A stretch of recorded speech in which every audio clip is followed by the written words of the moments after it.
Clara s'effondra sur le sol de l'atelier, le pinceau glissant de sa main tremblante, éclaboussant la toile d'une traînée rouge sans qui n'était pas prévu.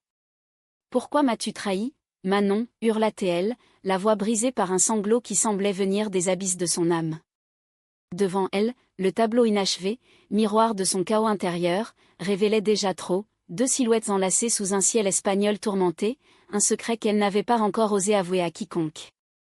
Barcelone, cette ville de contraste où les rues étroites du Barry gothique se fondent dans l'immensité de la mer Méditerranée, avait accueilli Clara comme une fugitive. À 28 ans, elle avait fui Paris après la disparition de son père, un artiste bohème emporté par une crise cardiaque soudaine, laissant derrière lui une mère effondrée, noyée dans les bouteilles de vin rouge bon marché. Isabelle, sa mère, avait sombré dans l'alcool, transformant leur petit appartement du Marais en un sanctuaire de regrets et de verres vides. « Ton père était mon ancre », murmurait-elle souvent, les yeux vitreux, avant de s'endormir sur le canapé, une photo jaunie à la main. Clara, fille unique, avait porté ce fardeau seule, ses propres rêves étouffés sous le poids du deuil familial. C'est en Espagne qu'elle avait cherché refuge, attirée par la lumière vive de la Catalogne, si différente de la grisaille parisienne. Elle s'était installée dans un petit atelier surplombant la plage de la Barceloneta, où les vagues venaient murmurer des promesses de renouveau.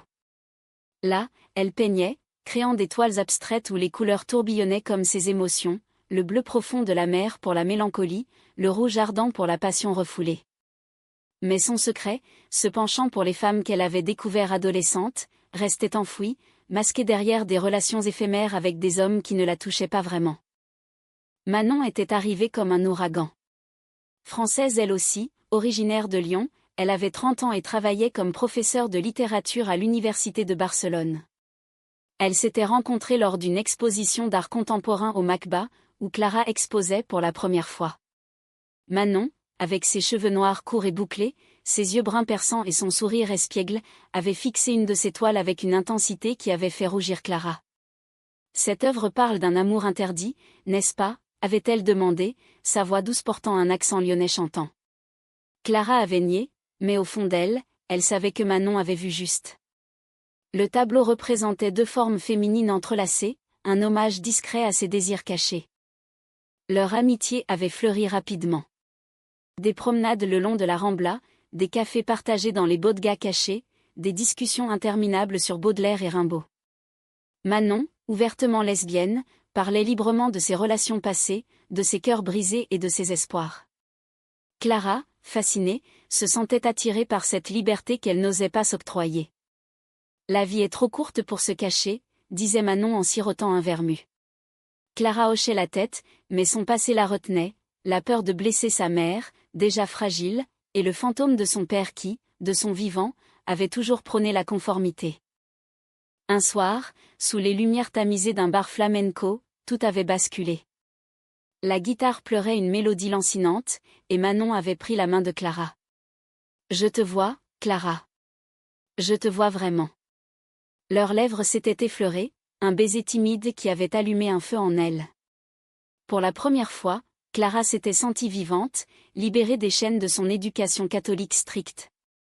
Elles étaient devenues amantes, se retrouvant en secret dans l'atelier de Clara, où les toiles témoignaient de leur passion naissante. Les nuits étaient emplies de murmures, de caresses, de promesses chuchotées à l'aube. Mais le doute s'insinuait. Clara peignait de plus en plus, ses créations devenant des confessions muettes. Une toile montrait une femme seule face à une bouteille vide, symbole de sa mère, une autre, deux ombres fusionnées sous un soleil couchant, évocation de son amour pour Manon. Elle exposait anonymement, craignant que son secret ne soit révélé. Manon, quant à elle, poussait Clara à s'assumer. « Viens avec moi à la Pride de Madrid », insistait-elle. Clara hésitait, terrifiée par l'idée que sa mère la prenne.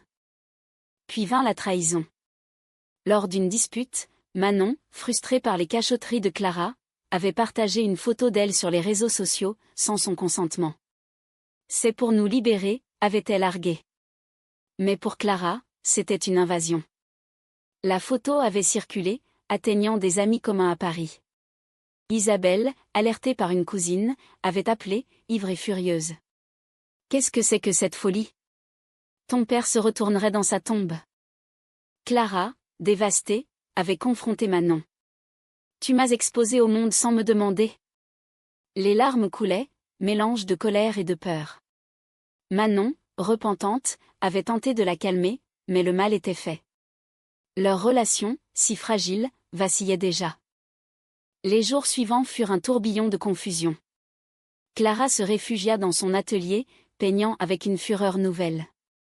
Ses toiles prenaient vie, des explosions de couleurs qui criaient son tourment intérieur. Le rouge dominait, symbole de la trahison, entrelacé de bleu sombre pour la solitude. Manon appelait sans cesse, laissant des messages vocaux emplis de regrets. « Je t'aime, Clara. Pardonne-moi.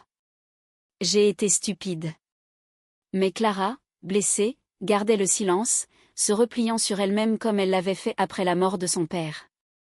Barcelone, avec ses fêtes incessantes et sa vitalité, semblait moqueuse face à son chagrin. Elle errait dans les rues de l'Exemple, admirant les façades modernistes de Gaudí, cherchant dans leurs courbes organiques une réponse à son chaos. Un soir, elle se rendit à la Sagrada Familia, cette cathédrale inachevée qui symbolisait pour elle l'imperfection de la vie. Assise sur un banc, elle repensait à son enfance, les dimanches à l'église avec ses parents, les prières pour une vie droite. Dieu nous aime tels que nous sommes, avait dit son père une fois, mais Clara en doutait maintenant. Sa mère, Isabelle, décida de venir en Espagne. « Je dois te voir, ma fille », avait-elle dit au téléphone, sa voix pâteuse trahissant une nouvelle bouteille. Clara l'accueillit à l'aéroport, le cœur serré. Isabelle, autrefois élégante, paraissait usée, cheveux gris en désordre, yeux rougis, une valise cabossée à la main. Elles s'installèrent dans l'atelier, où l'air embaumait la térébenthine et le regret. Les premiers jours furent tendus. Isabelle buvait en cachette, vidant des bouteilles de Rioja achetées au marché. Clara, pour la distraire, l'emmena visiter Montserrat, cette montagne sacrée où les pèlerins cherchaient la rédemption. Sur le chemin, Isabelle parla enfin, « Ton père me manque chaque jour. Il était mon pilier. Sans lui, je suis perdue. » Clara, émue, posa une main sur son épaule. « Moi aussi, maman. Mais l'alcool ne le ramènera pas. » C'est lors d'une soirée orageuse que tout éclata. Isabelle découvrit une toile cachée, deux femmes nues, enlacées, leurs traits rappelant vaguement Clara et Manon. « Qu'est-ce que cela signifie » demanda-t-elle, la voix tremblante. Clara, prise au piège, avoua tout, son amour pour Manon, sa sexualité refoulée, la trahison récente. Isabelle explosa, « C'est contre nature. Ton père n'aurait jamais accepté. » Des mots durs fusèrent, des accusations de déshonorer la famille. Clara, en larmes, répliqua, « Papa m'aimait pour qui j'étais.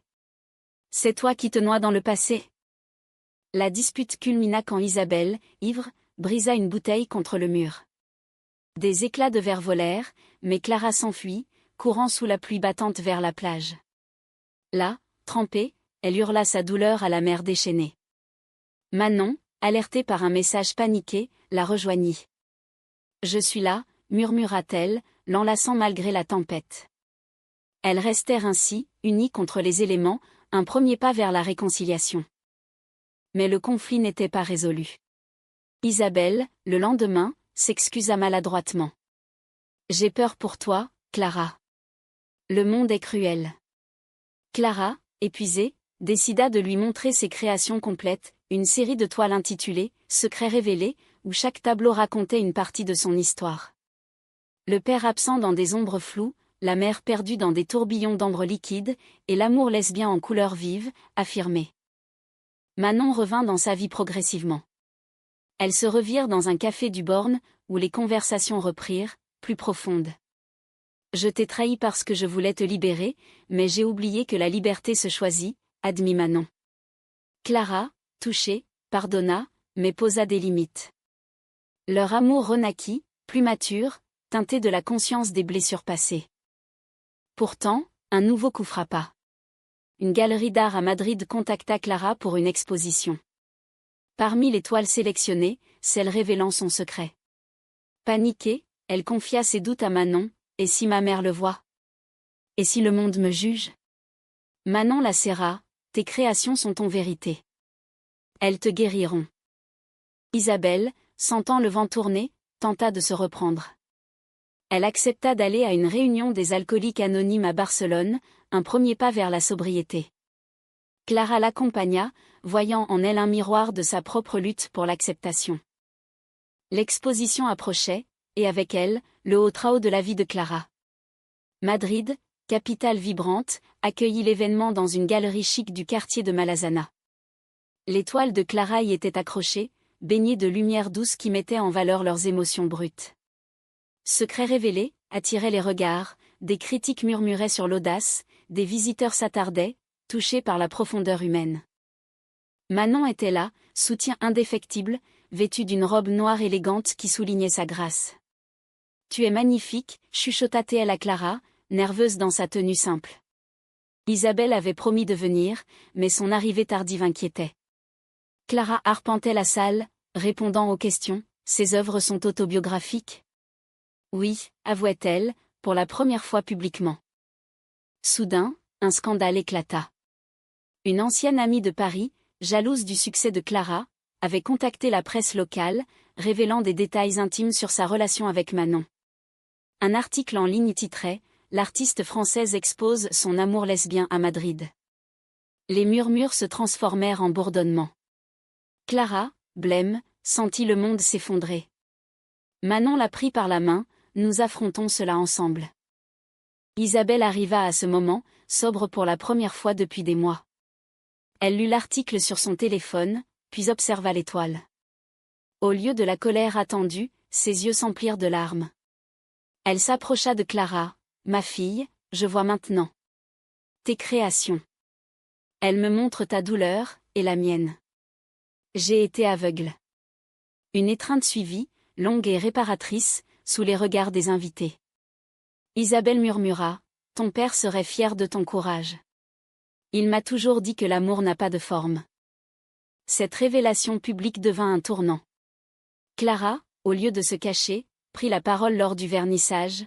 « Mes toiles sont nées du deuil, de la perte, mais aussi de l'amour. Un amour que j'ai longtemps nié, par peur. Aujourd'hui, je l'affirme. » Applaudissements retentirent, et Manon, fière, l'embrassa devant tous, scellant leur union. Mais la paix fut de courte durée. La trahison de l'amie parisienne réveilla des vieux démons. Clara reçut des messages haineux en ligne, des menaces anonymes. Manon, protectrice, insista pour qu'elle porte plainte. Nous ne nous laisserons pas intimider. Ensemble, elles affrontèrent la tempête médiatique, transformant la controverse en plaidoyer pour les droits LGBT en Espagne. Isabelle, inspirée par le courage de sa fille, poursuivit sa lutte contre l'alcool. Elle rentra à Paris, mais promit de revenir souvent. « Tu m'as sauvée, Clara. En me montrant ta vérité, tu m'as forcée à affronter la mienne. » Leurs appels devinrent réguliers, emplis d'affection retrouvée. Clara et Manon, renforcées par les épreuves, approfondirent leur relation. Elles voyagèrent en Andalousie, visitant Grenade et l'Alhambra, où les jardins mauresques inspiraient de nouvelles toiles. Là, sous les étoiles, Manon demanda Clara en mariage, « Veux-tu être mienne, pour toujours ?» Clara, les yeux brillants, accepta. « Oui, avec tout mon cœur. » Pourtant, un dernier conflit surgit. La mère de Manon, conservatrice, refusa d'assister au mariage, arguant des traditions familiales. Manon, déchirée, confronta sa famille, l'amour transcende les normes. Clara la soutint, et ensemble, elles organisèrent une cérémonie intime à Barcelone, entourée d'amis fidèles. Les créations de Clara évoluèrent. Ses toiles devinrent plus lumineuses, intégrant des éléments d'espoir, des figures féminines triomphantes, des paysages espagnols baignés de soleil. Elle exposa à Paris, où Isabelle, sobre depuis 6 mois, l'accueillit avec fierté. Le mariage eut lieu un printemps doux, sur une terrasse surplombant la mer à Sitges, près de Barcelone. Clara, en robe blanche fluide, et Manon, en tailleur pantalon crème, échangèrent des vœux émouvants. « Tu as illuminé mes ténèbres, » dit Clara. « Et toi, tu as donné sens à ma vie, » répondit Manon. Isabelle, témoin, pleura de joie, un verre d'eau à la main. « Je suis fière de vous deux. » La vie post-mariage fut un mélange de routine et de passion. Clara ouvrit une galerie à Barcelone, où elle enseignait l'art à des jeunes en difficulté, transmettant un message d'acceptation. Manon publia un roman inspiré de leur histoire, un best-seller en France qui toucha des cœurs. Ensemble, elles adoptèrent un chat errant, symbole de leur foyer chaleureux. Mais le passé ressurgit parfois. Isabelle rechuta une fois, appelant Clara en pleine nuit. « Aide-moi, ma fille. » Clara vola à Paris, l'accompagnant en cure. Cette épreuve renforça leur lien, nous sommes une famille, imparfaite mais unie. Les créations de Clara devinrent célèbres. Une rétrospective à la Tate moderne de Londres célébra son œuvre, où le thème central était la révélation des secrets à travers l'art. Critiques louèrent son humanité, elle transforme la douleur en beauté. Manon et Clara, après des années, envisagèrent l'adoption. Elles accueillirent une petite fille orpheline d'Andalousie, nommée Elena, en hommage au père de Clara. Elle grandira dans l'amour, sans secret, promirent-elles. Leur histoire, cassée ch'tine et émouvante, se conclut sur une note nanvéenne. Clara, regardant une de ses toiles anciennes, sourit, le deuil nous a brisés, mais l'amour nous a reconstruits. Manon l'embrassa, et nos créations en sont le témoignage éternel. Dans cette Espagne adoptive, imprégnée d'un esprit français de liberté et de passion, elles vécurent, aimant profondément, prouvant que même des cendres naît la renaissance.